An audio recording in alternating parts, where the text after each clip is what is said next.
So yan mga master, no, nandito tayo sa pinakataas ng ating church building. So ito po ay church ng United Pentecostal Church Incorporated. So we are located in Polonuling, Tupi, South Cotabato. So ayan yung na-weld ng Predator Alien Tech na inverter welding machine. So yan yung ginamit natin pang weld dito mga kamaster, sa kalahati ng hindi pa na lagyan ng bubong. So yan yung mga rod na yan, naka-weld yan, pati yung mga purlins mga kamaster. Yan pinagdugtong natin yan gamit yung Predator Alien Tech inverter welding machine. So ayan, pati ito mga kamaster,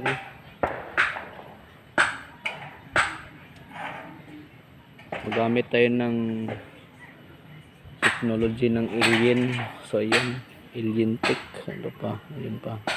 So yan si kamaster na Ricky Limbo, Ninong Ricky Limbo, siya yung engineer. So ayan, so maybe next week mga kamaster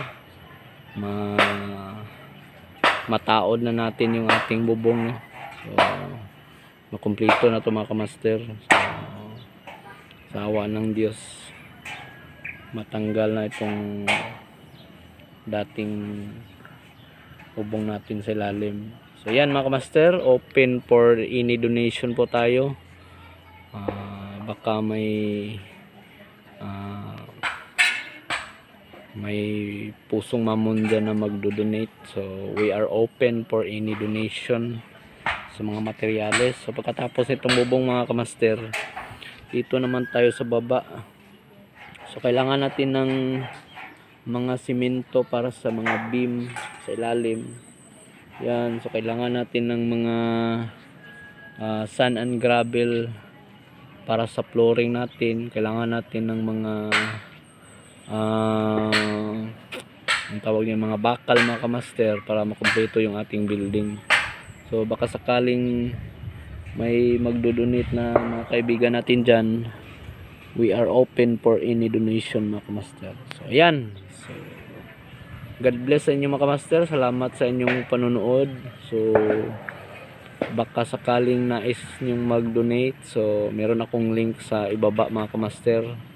Just contact us mga kamaster. We are located at Purok 13A, Polonuling, Tupi, South Cotabato. So yan mga kamaster, God bless sa ating lahat. God bless us all.